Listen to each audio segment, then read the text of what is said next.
Hey everyone, I am Dave from Judging for the Win, and I'm coming to you live from MagicCon in Barcelona, and with me is... Gavin Verhey, principal designer on Magic. But do I know the rules? Do you know the rules? Well, what would you say? Where's your familiarity from a scale of beginner to expert? Decent. I mean, I was a level 2 before coming to Wizards, and I've designed a lot of cards, so I kind of know how the rules work. But I do sometimes stump myself on things. So. Now, you don't know this, but yesterday I played in a very special event with a lot of cards that Gavin personally designed. Yeah, that didn't always necessarily work. They worked pretty good in my deck. So here's a card that doesn't work the way a lot of people think that it does, Foray of Orcs. Yeah. Okay, so here's the question. I am going to play Foray of Orcs while I already have a 2/2 Orc army in play. Okay. All right. I'm going to say that I'm going to amass 2 onto that army, and then I'm going to deal 4 damage to your creature. In response, you play Lightning Bolt against my army that I already have in play. What happens? Okay, so here's the deal with Foray of Orcs, and the tricky thing here. Yeah. It uses when you do, so it's a sets up a triggered ability basically. Yeah. So if you kill off the orcs in response, when you cast the spell, you don't start. Well, here's the question. First question is, when do they cast Lightning Bolt? That is a fantastic question because it does make a difference. Is it with the spell on the stack or in response to the when you do trigger? It actually does make a difference, so that is a fantastic question. So what do you think the smartest play in that situation would be to play the Lightning Bolt? The smartest play is certainly to play in response to the Foray of Orcs spell. Because if you wait till after the spell is resolved, it's a 4/4 now. Yeah. So what do they do in this instance? So we'll say they played it just like what you said. Okay. In response to the Foray of Orcs spell, I'm going to Lightning Bolt that army. You cast Foray of Orcs, they Lightning Bolt the army. You now have no orcs in play. The Lightning Bolt resolves, the orcs go away.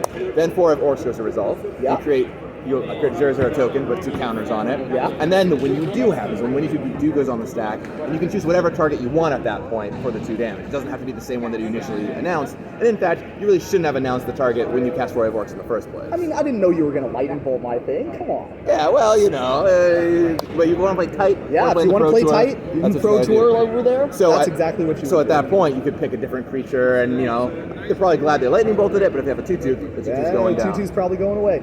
So that is absolutely awesome. Thanks so much. And here's a free booster. Never had these before. Let's give it a try. Cheers, man. Thank you so much. Appreciate it. Thanks. So, you want to give anyone any insight onto why they started wording cards this way? Yeah, I've actually had there's a whole video on my channel, Good Morning Magic, that I put up 2 weeks ago talking about this very topic. Why?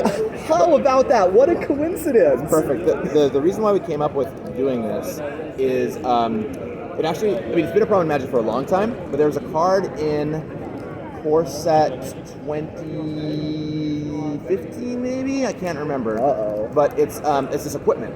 Yeah. And it says it gives +2/+0, and when you attack, you may sacrifice it. If you do, it deals 2 damage to target creature. The problem is you pick the target, and then your opponent doesn't know if you're dealing. It's called throwing knife. Your opponent doesn't know if you're sacrificing it or not. So there's this constant thing where they're like, I'm going to sacrifice it. I'm going to sacrifice in response. No, you can't. Your creature's dead. Okay, I'm going to giant growth it in response. Okay, I'm not going to sacrifice my thing. And it's like, what the heck? That doesn't make any sense at all. It creates really unintuitive things. There's also, in the very same core set, I think Will Breaker was there. Oh, yep. That was such a good combo with that. Right, whenever you target I'll just not sacrifice you take control of it. So you just target it. It's very unintuitive. So after that, we're like, we got to figure something out about this. So we came up with this thing, debuted in Amonkhet on both the Exert and a Manticore, Heartbeat Manticore as well, where you get to, when you do, nestled in another ability, so you don't have to make the targeting choice and everyone knows what's happening until after you do the primary action.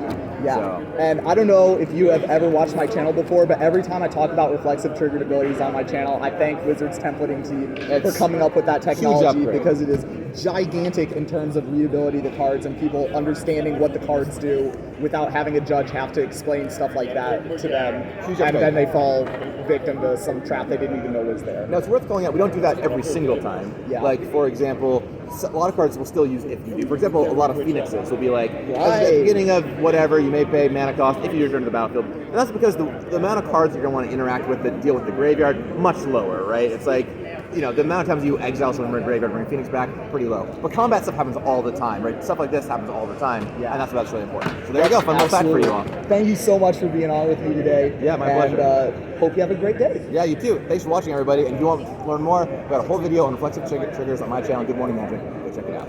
Awesome.